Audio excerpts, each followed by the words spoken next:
একটা দেখলাম। আর এই অদ্ভুত আওয়াজটা ছাড়া জোরে হাওয়াও আমাদের ঘুমে ব্যাঘাত ঘটিয়েছিল। তোমরা রাতে কেমন ঘুমোলে? খুবই বাজে। তাহলে ঘুম থেকে ওঠার পরে আমরা ব্রেকফাস্ট তৈরি করলাম আর একটা নতুন শেল্টার খোঁজার জন্য তৈরি হলাম। আমি প্রথমবার ছেলে দিয়ে বানানো কিছু খাচ্ছি, আমার এত খিদে পেয়েছে যে কিছু কেয়ার করতে পারছি না। তুমি রাফটেও খেয়েছিলে। ক্যানচেলি খাওয়ার জন্য আমি কবে এরকম এক্সাইটেড হয়েছি। আমার মনে হচ্ছে আমার ব্রেন সে ব্যাপারে ভাবতেই চায় না। এইরকম একটা পুষ্টিকর ব্রেকফাস্টের পরে আমরা আমাদের ড্রোনগুলোকে ছাড়লাম নতুন বিল্ডিং এক্সপ্লোর করার জন্য। আমরা এই বিল্ডিংটা এক্সপ্লোর করিনি, এই হোটেলটাও দেখিনি। এখানে একটা গোটা শহর রয়েছে। যাই হোক, বিল্ডিংগুলোকে স্ক্যান করার সময় হঠাৎ আমরা একটা অতিথিকে দেখতে পেলাম। ওই দেখো একটা বিড়াল। এই নিচে ওখানে একটা আমি এই বিড়াল। ড্রোনটা ওই বেলটার একদম সামনে ল্যান্ড করাবো। ওর কাছে চলে গেছে। ও, এই শটটাকে দেখো। দারুণ। দেখো, ও তো ক্যামেরা থেকেই দেখছে। এই বেলটার মনে হয় বেঁচে থাকার কোনো ইচ্ছেই নেই। আমি সত্যি বলছি, আমরা একে অ্যাক্টর হিসেবে নিইনি। মজাদার বিষয় হলো যে আমাদের এখনো শেল্টার খোঁজা বাকি, আর আজ রাত্রে খুবই ঠান্ডা পড়বে। তাই আমরা চ্যালেঞ্জের জন্য একটা ভালো শেল্টার খুঁজতে বেরিয়ে পড়লাম। ও, এগুলো আবার কি? ও, এটা তো দারুণ লাগছে। এটা বেশ আর্টিস্টিক টাইপের দেখতে। এটা দেখতে খুব একটা ভালো না হলেও কিন্তু বেশ ভালো লাগছে। Zombie apocalypse aesthetic. হ্যাঁ, ঠিকই বলেছো। দাঁড়াও, এখানে একটা পুল আছে।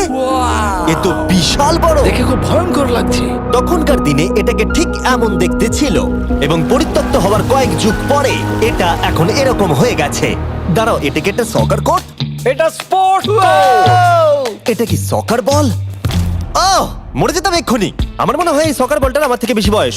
আমাদের সবার থেকে বেশি বয়স হবে। না, শুধু মার্ক ছাড়া, কারণ মার্ক বয়স্ক। আমাদের দুটো অপশন আছে। আমরা এই টানেলটা ধরে এগিয়ে গিয়ে সামনের অংশটা এক্সপ্লোর করতে পারি, অথবা যেহেতু সূর্য ডুবতে আর কয়েক ঘন্টা বাকি, তাই ঠান্ডার হাত থেকে বাঁচতে আমাদের এখানেই থাকা উচিত। এখানেই থাকবো। এটা কিন্তু বেশ ভালো আইডিয়া। আমি জানি। গোটা দিনটা কাটাবার পরে আমরা শেল্টার খুঁজতে বেরোলাম। আমি অবাক হয়ে যাচ্ছি যে এই শহরটা কত বড়। আমরা শেষ পর্যন্ত একটা জায়গা পেলাম যেখানে আমরা পরের দিনগুলো কাটাতে পারবো। তাই আজকে আমরা রাত্রে জমে যাব না। আমরা আমাদের ক্যাম্প এখানে একটা রুমেতে সেট করব। আমরা এখানে একটা ফায়ার পিট রাখবো, ওখানে একটা ওয়াল লাগাবো, তাহলেই থাকা যাবে। হ্যাঁ, মার্ক এগুলো সব করে দেবে। আমি কিন্তু আমরা বলেছি। সব থেকে কঠিন ব্যাপার, এদিকে এসো। আমাদের ক্যাম্প, আমাদের সবকিছু ঠিক ওইখানেতে রাখা।